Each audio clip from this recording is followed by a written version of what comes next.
Good morning, everyone. Welcome to Pasco's first webinar. My name's Ashley Taylor, and I'll be hosting today's session. Our very first topic for today's webinar is EU shipping and all things parcels being shipped into the EU. The reason why we've started off with this topic is that a lot of change has occurred over the last 16 months. And our biggest contact reason into our company is due to issues customers have had, businesses have had with parcels being shipped into the EU. So I'm going to be talking you through various things today.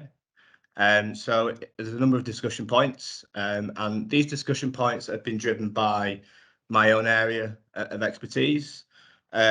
Also by customer feedback. So hopefully we're going to address all of the points that you've come here today to listen to. But we will give you an opportunity via some contact links afterwards in terms of any questions you may have that have not been addressed, that you can reach out to me directly and I can hopefully address them. So the discussion points for today, we're just going to quickly touch base on regulation changes, and what that means is ultimately what happened late last year, early 2021, I should say, and what changed in terms of your parcels being delivered into the EU. I'm also going to then touch base on duties and taxes, which is the main thing that did change last year. And I'll go into a lot more detail about what you need to be aware of. And then the biggest questions that got answered when we sent out this webinar was around about stuff about getting duties paid up front, IOSS, and also instances and issues when recipients are needing to pay to various duties and taxes. So I'm going to go into a lot of detail around that. And then touch base on data richness. And what I mean by data richness is talking about the information that you input onto our website and how it's important for your parcel, how important that is when your parcel is being delivered into the European Union. I'm going to spend a quick couple of minutes on documentation. Extremely important part of sending a parcel into the EU is the documentation that comes along with your parcel. So I'll go through that. And then I'll just touch base on recommendation and tips from myself and Parcels2Go. And then, as I was mentioning earlier, we asked customers to submit some questions, and I picked out the most popular or the most common theme in the questions, and I'm going to answer those. So, kicking off, regulation changes. So what happened? Obviously, most, if not all, will know what occurred. Obviously, at the start of last year, we left the European Union. And what that meant, in effect, is that the way parcels were shipped changed. Before January 1st, sending a parcel into the EU was like sending a parcel into the UK. But now all parcels being exported from the UK need a customs declaration. And with that, lots of changes came with those new exportation rules. But also, that wasn't the end of change, unfortunately. On July 1st of the same year, the import one-stop shop system was introduced, and that was aimed at trying to simplify some VAT payments for applicable parcels. Not all items. It's mainly targeted at marketplaces and businesses of a larger nature. So, what were the biggest things that changed? And ultimately, the biggest, I'd say, was the VAT changes.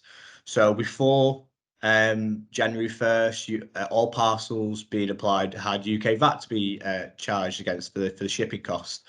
That's no longer the case as January 1st. And what that was replaced with is that depending on where the parcel was being delivered, you would pay the VAT rate of that country.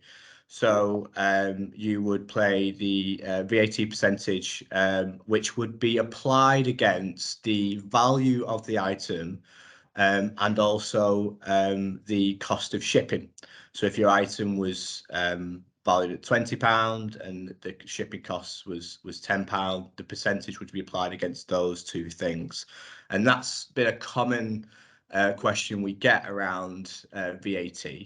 That the VAT rates were higher in terms of what they expected, and it is because you need to factor in not just the item itself, but how much you pay for the shipment to be delivered from A to B. But also, if as well as VAT, there was potentially duties to be applied and tariffs. In the main, and this isn't true in its complete entirety, but in the main, if your item is manufactured in the UK or European Union, duties won't be applied on those things. There are some instances where that's not true, but for most items, that's accurate. And if the item is manufactured outside of the UK European Union, that's where duties come more into play. The majority of items we see being shipped into the EU do not have duties, and it's VAT that ultimately is kind of the sticking point. But duties do come into play, and that's something that everyone must be aware of when shipping their items. But the last thing in terms of potential charges that we see as well is that couriers, customs authorities will also apply administration fees. So again, we get a lot of instances, unfortunately, where customers saying, well, the charge is a lot higher than expected. If it's not just the item, it's not shipping costs. We also do see things like administration fees get applied on top, and some instances be quite expensive. So that's something to be aware of as well. What I've added on to this slide in particular, because I think this is quite valuable, is the VAT rates of each individual country. So if you are sending parcels to Spain, Germany, France, any country in the European Union, these percentages you need to be aware of, because that's what will be applied to the item when it's being shipped into those respective countries. So, duties and taxes. So what does that all mean in terms of how you pay for the duties and taxes? The default, really, for a lot of consumer movements and for movements from smaller business is something what we call DDU. And what that is, in effect, is that where the recipient is required and liable for any of those additional charges that I just talked through. So what will happen in those instances is that parcels will be exported to that destination and the recipient will be asked to pay those charges for the parcel delivered. And I'll go into a lot more detail about these specific things in a moment, but that's what DDU is. And like I said, that is the default. So if you haven't specifically selected IOSS or given your ISS number or selected DDP on Parcel to Go, your parcel will be delivered based on DDU when using Parcel to Go. And that's the case for any type of consumer or small business movement, unless you specifically paid for anything up front or selected IOSS. DDP is the reverse of what I've just said in terms of the recipient being the main responsible person. It's the sender who then is picking up those additional charges. And again, I'll go into a lot more detail on DDP because that's, again, been one of the most popular questions about how people can use DDP with Parcel to Go. The last one is Input One Stop Shop. That's what introduced on July 1st. The main aim for Input One Stop Shop is for larger businesses and also for marketplace transactions. So, for example, if you go onto eBay today and if your item is under the €150 threshold, you'll need to pay the VAT on that platform, and then you would use the applicable IOSS number when shipping to then avoid that duplication of costs further down the line. We have seen, when it comes to Import One Stop Shop, that as customs authorities are trying to get up to speed with the new regulations, that there are instances where customs will have still tried to charge it again, and that has significantly improved, but some countries have been more coupled than others. In those instances, the right thing to do is go back to the customs authority, go back to the courier that tried to charge it that, and claim that back, and obviously make them fully aware of the IOSS number that was provided. So, as promised, I said I would go into a lot more detail in terms of these various elements. So, DDU. What will happen with that parcel when you're selecting DDU? And like I said, it's the default selection on Parcel to Go, is that the courier will check that the custom declaration for exporting and make sure all the detail there is needed for it to be exported. So if we'll do our checks internally, the carrier will do the checks. If they feel that the information is not rich, if it's a misdeclaration, so you've declared it, for example, at a £10 Rolex, it'll be obvious that that's not actually the value that is applicable to that item. So they may return that item. And what will happen then when it's been exported, assuming that all that information is accurate that you've submitted, the courier will, or a partner of theirs will look to contact the recipient to make them aware that the parcel's on the way and make them aware of any charges that will be applicable for that item. But what we also do from a parcel to go perspective is send a supporting email to that these charges are coming and who they should expect it from. We have seen that through couriers, they use a number of partners, and sometimes that partner brand, that company that's contacted the recipient is unrecognizable, and sometimes some doubt about is it legitimate. So that's why we also send an email out to the recipient to kind of just reassure them and reaffirm that those charges are linked to a particular parcel they're receiving, and yes, they should pay them before that parcel can be delivered. It's also important to mention that some countries, however, will request payment at the door. It does feel a little bit strange in the UK that would happen. And, I personally never received a parcel where I've been asked to hand over money before I receive it. But in some countries, that is the norm. Cash on deliveries, it's called. Countries like Spain do that. I know instances in Italy have done so as well. So don't be alarmed. And I would say is don't make your recipients aware that can occur. But I'm hopeful that in those countries that would be something they're more used to. So it shouldn't be a huge shock. And once all that's paid, the parcel will be delivered to the recipient. So DDU, in terms of like who I recommend should be applicable for this, it's ultimately if you as a sender don't want to foot the bill in terms of those VAT charges, and you ultimately want your customer or your recipient to receive them, DDU's the right way forward. It can lead to some delays compared to DDP and IOSS, due to the fact that there are more checks, there are more contacts needed before parcels can be cleared. But like I said, before January 1st, when you send a parcel outside of the rest of the world, that was always the default. So the norm in those countries, and in the EU right now, it is the norm for parcels being shipped from a consumer or small businesses. So I think hopefully most people will be used to the fact that DDU and the recipient payment is nothing crazily new for those people. So probably what is a bit more anticipated in terms of information I'm going to give you today is DDP. We see more and more people moving to DDP with ourselves as a result of many things and many reasons.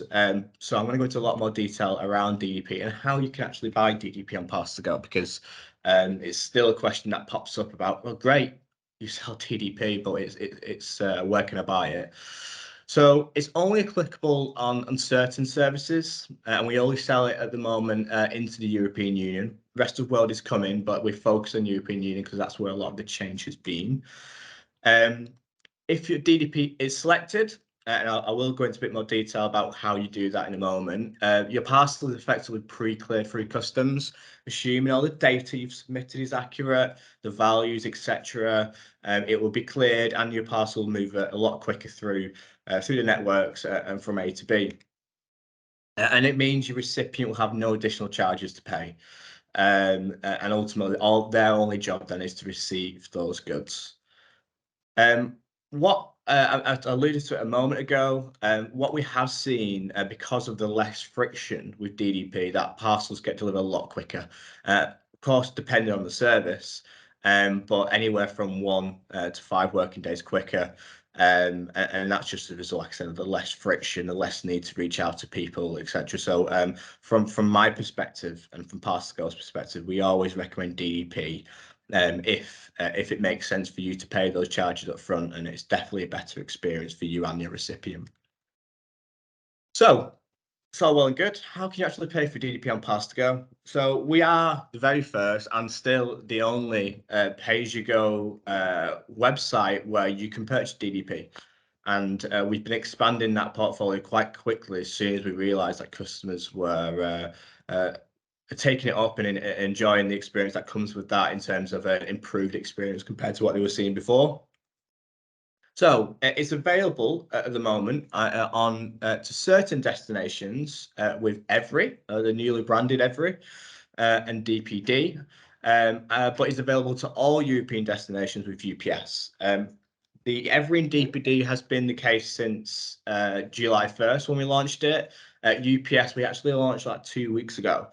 And we've seen some good uptake straight away in terms of people utilising that. Obviously, UPS is a very strong and great product. So a couple of that with obviously the DDP solution, it does make sense for a lot of customers.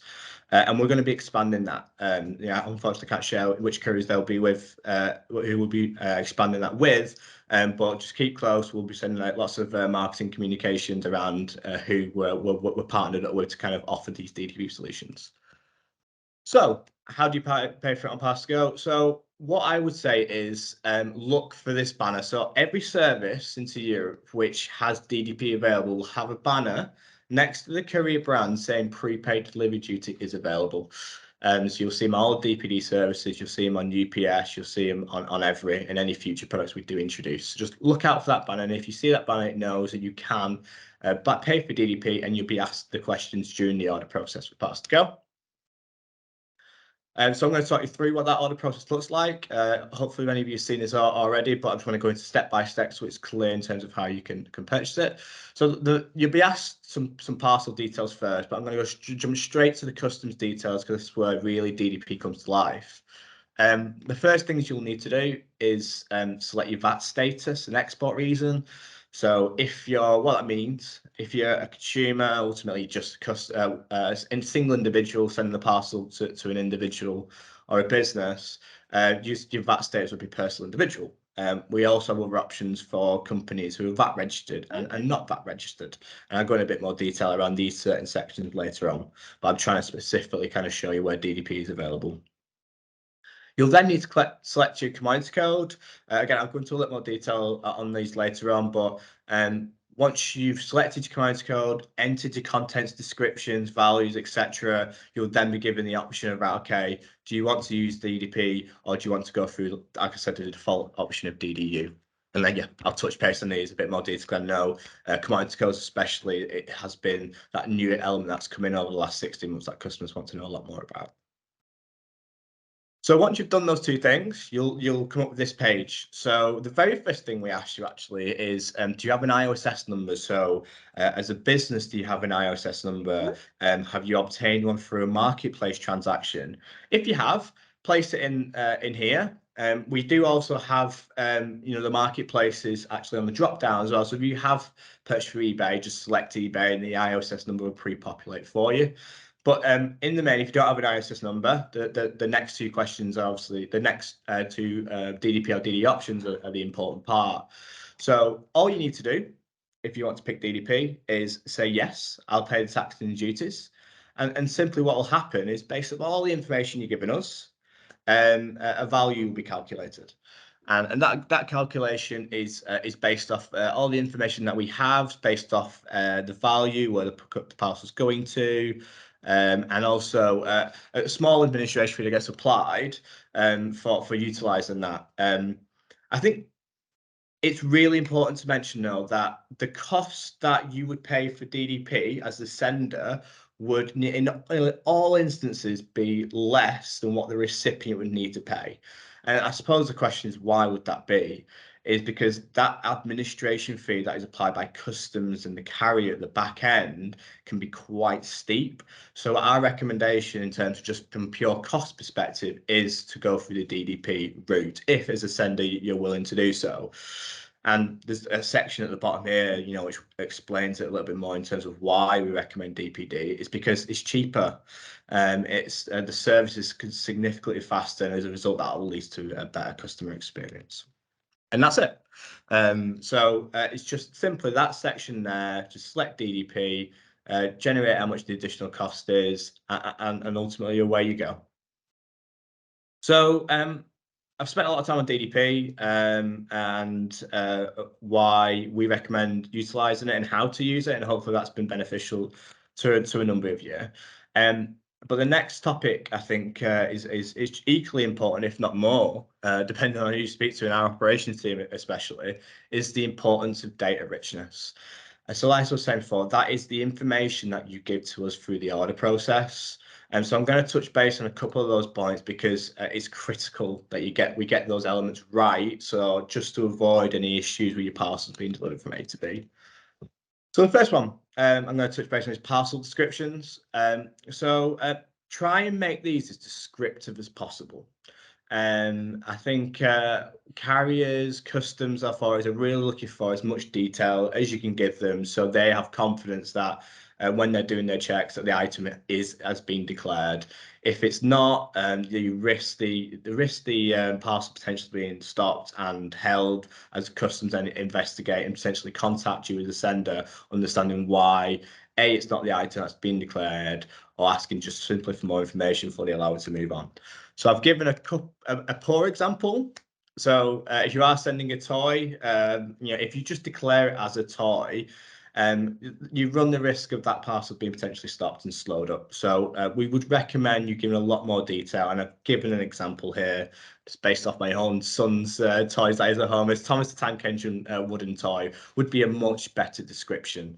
And we would then try to get you to pick a commodity code which aligns closely to that as possible. We appreciate commodity codes can be quite complex, so we have helped you out with categories to kind of aid you as well. But where you can, spend the extra time to kind of use our search functionality to get the relevant commodity code linked to the item that you're sending. And lastly on this point, it really important, ensure that the item, the value of the item itself is accurate to the best of your abilities, and also the country manufacturer, making sure that's accurate too. Like I said, if it's the UK, the EU, in most instances, you won't need to apply any duties, or customs won't apply any duties, and we won't by DDP. But if it's outside of the country manufacturer, is the UK, EU, then it's likely some additional charge will be applied. But it is important that you're truthful and honest with that information. So the next bit, which I think is really important, that the information is accurate as possible, is the VAT status. So if you're a business, as I was saying before, make sure you declare that you're a business. And with that, then you're required to give some additional information. If customs believes that a parcel's being shipped and has been declared as a personal individual, when actually the shipper himself is a business, they will return the item. And so it's really important that if you are a business, declaring that. And with that, then you'll need to supply some information that only a business would have. So your VAT number and your EORI number. And this is only if you're VAT registered, by the way. I appreciate some companies don't need to be VAT registered. In those instances, you don't need this information. But if you are VAT registered, and if you are a company, please provide that information, and that will be then in your customs declaration. And the export reason, really important that the export reason as well is accurate. So that could be anything from it's a sale, which obviously be more applicable for businesses, but for consumers, you can also send gifts. And with gifts, I think it's important to mention that's one of the reasons that can avoid VAT charges. But it's only if the item itself and the shipping cost is under the €45 threshold, and you're a consumer and you're sending it to a consumer. If either of those two parties are a business, the customs will ultimately just charge anyway. So please make sure you are a customer, you send it to a customer, you are a consumer, you are sending a consumer, I should say, and it is declared as a gift within the export reason. So simply would be on the drop down. I think it's the second option on that list. And then for some destinations, you'll also get additional information that we'll ask for. So we've seen over the last few months, especially, that some countries are asking for various things. So the example I've given here is an Italian fiscal code. But for example, in Spain, they're now asking for PID numbers, which are ultimately identification numbers of the recipient. So unfortunately, because customs are getting much stricter and stricter, and unfortunately, I think it'll get stricter before it gets easier. If we are asking you for this information, we recommend that you give it. So it's not mandatory at the moment on our website. We just recommend that you give as much information as you can. And if that does drop down, please do try to spend that additional time to get that information from your recipient. So the next bit, commodity codes, which is unfortunately one of those things that has been more introduced since Brexit occurred. Pre-Brexit, parcels being to Europe wouldn't need this information, obviously, because no customs declaration would be needed. And rest of world, those are more sophisticated, so they in the main don't need that information when their parcel's being shipped. But one thing that was effectively demanded by customs authorities and carriers alike is that commodity codes would need to be declared alongside the descriptions that you give. So a commodity code, in effect, is ultimately an identifier of the item that you're sending. So we do ask you during our booking process to supply a commodity code to the best of your abilities to what your item is being shipped. And we try to make it easy. If people come onto our website on January 1st last year and still now to this day and ask you to give us a commodity code, even I before this was like, well, what the heck's a commodity code? So what we've done is we tried to categorize by the most popular items that get shipped on our website. And that if you select, your item is, for example, a clothing item, some shoes or accessories, if you click that, we would then give you a commodity code which is linked to those items. There are tens of thousands of commodity codes, however, and you can get into lots and lots of tiers and levels of commodity code. So if you're not happy with the commodity code given in terms of you think it's too vague for your item, use our search functionality to try and get into that more detail. So if you just searched your item within the tariff code search, it will then give you recommendations based on what you're submitting. We are looking to improve this. It's a learning experience for us as well as customers when it comes to commodity codes. We are currently working with a partner to try to develop some AI functionality, which will give recommendations based off the information you give, and it will learn over time to give you better and better recommendations. So the category system right now, the search functionality right now, should get you and help you get through the order process in your item shipped out of the UK. But we are looking to improve this. So any information around that as it comes live, again, we'll send out via some marketing communications.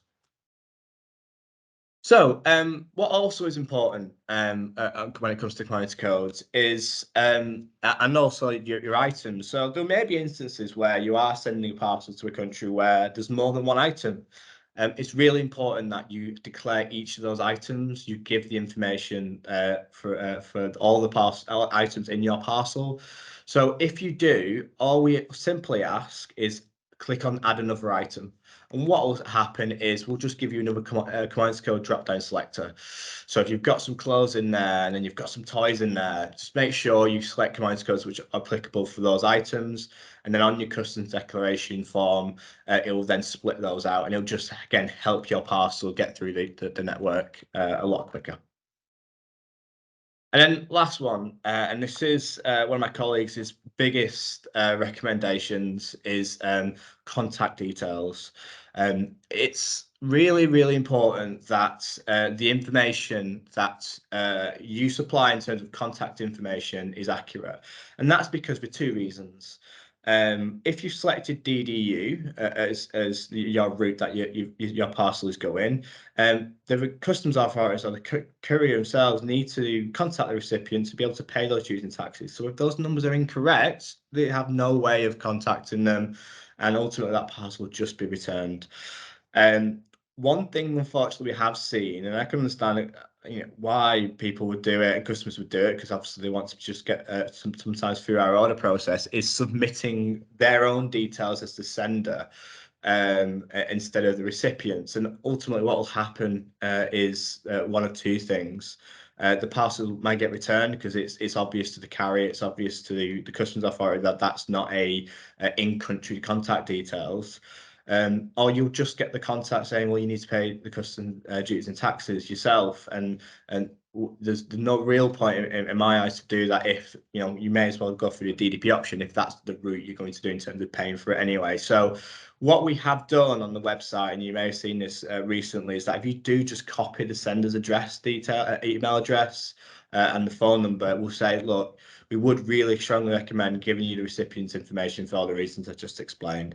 So please do avoid that where can, and just spend that extra time obtaining that information. Appreciate in some instances it can be difficult to obtain, but it will really be pivotal in terms of getting your and vital to get your parcel delivered to its end destination.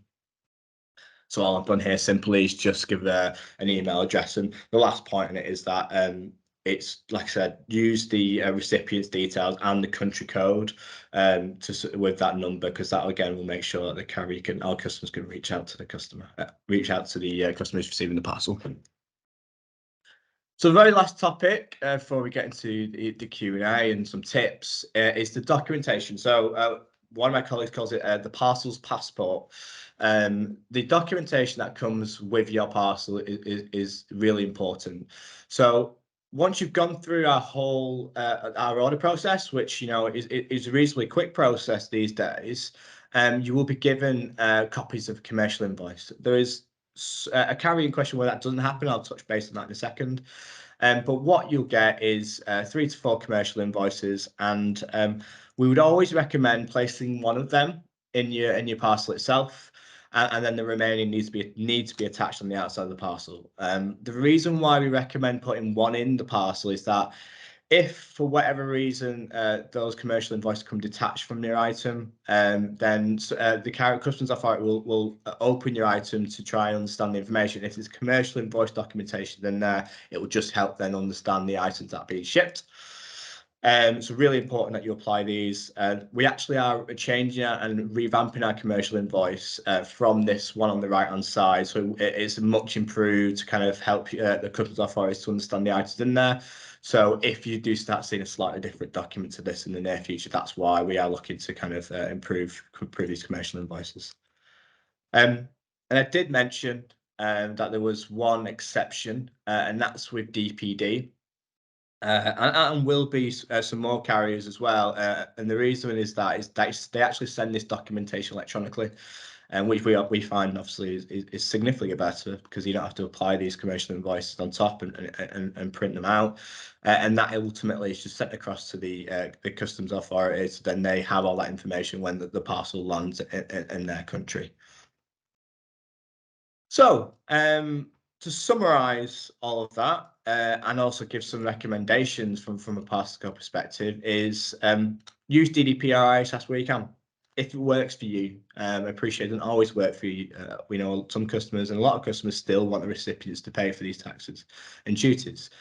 So hopefully, what I've gone through tells you how to use those things. We know it leads to a quicker service delivery. We know the overall cost is less than it would be for the recipient if they were paying for the duties and taxes, and an all-round better experience. So please use that where you can, and we have seen uptake of that growing and growing every single month. That's because when people have used it for the first time, they appreciate the improved experience for them, and they just continue to use it thereafter. Spend the additional time ensuring your content's as descriptive as possible. I know it can be laboursome and take that additional time to kind of secure that information, but it really does help your parcel getting from A to B without any hiccups. So please do spend that extra time where you can. Use our categories or search function to select your commodity code. You can obviously get commodity codes from HMRC's direct website, and the government website, I should say, and other routes, but we have ultimately pulled all that information onto our platform and tried to help you with the categories as well. So use it. It's in our booking journey. You'll need to do it anyway when going through to purchase ourselves. So hopefully those tools do help you to kind of pick the right one for your goods. If your parcel has multiple items, ensure they're listed out separately. Again, that just makes sure the documentation is more detailed for customs authorities, so please do that and not lump it all in as one long list. Sorry, one long description. If you choose our DDU options, please make sure you contact the recipient ahead of time and make them fully aware that they will be receiving these additional taxes, duty and taxes. Like I said, there are some ways around that with it being a gift of certain values, but in the main, 99% of the time, duty and taxes will be applied. So I do appreciate that that might become more of a norm and expectation as kind of time evolves, but it is important that you make them aware of those payments that that will be due.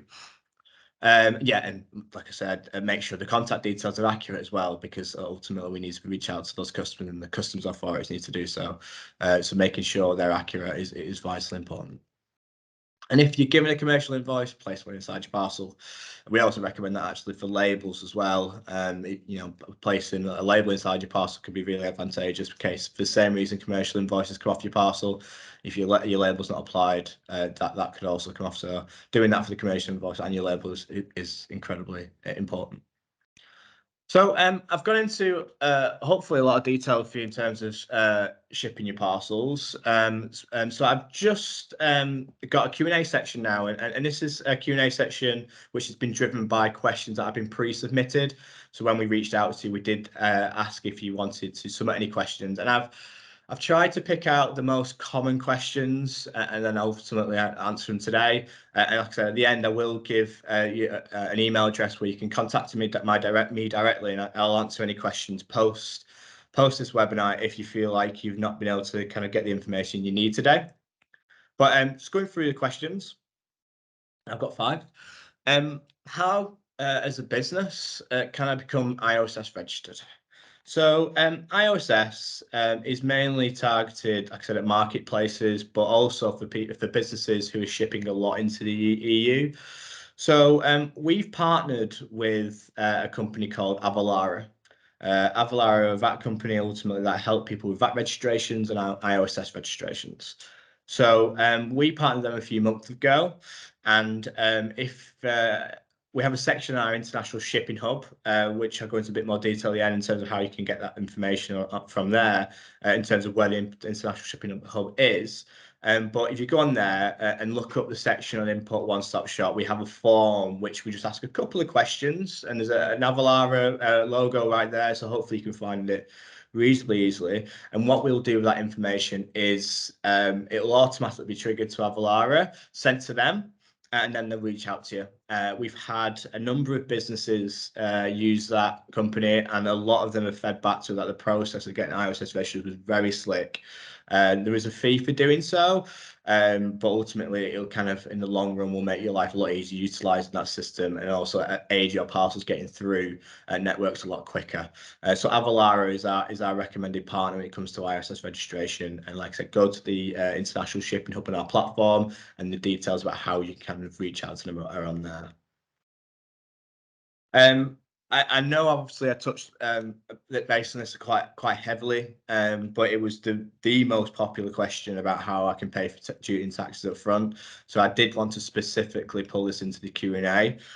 So hopefully I kind of have gone through that in a lot of detail, that you do know the answer to that now if you didn't previously. But just look for the red banners, and then ultimately you'll be asked the questions. So the red banners around the services, you then ask the questions around your contents and the information around your parcel, and then we'll give you the cost of sending its duties and taxes. So again, if there's any more questions on that, I'll give you my email address, or the email address for this webinar at the end, and you can contact me, and I'll personally kind of help you through that process, and hopefully continue to use it thereafter. How to send gifts. This is, again, another popular question that got sent. So in terms of how to send a gift, is you need to select that as a reason for export. And the reason why I suppose people are asking the question around gifts is because if your item and your shipping value is under the value of €45, and like I said, you're a customer and you're a consumer and you are sending it to a consumer, then that VAT shouldn't be applied.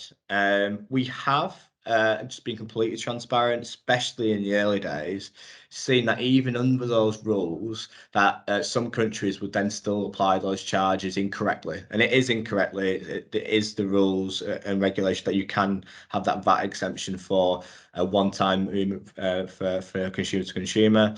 But we have seen, especially in recent times, that customs authorities are applying the rules correctly now.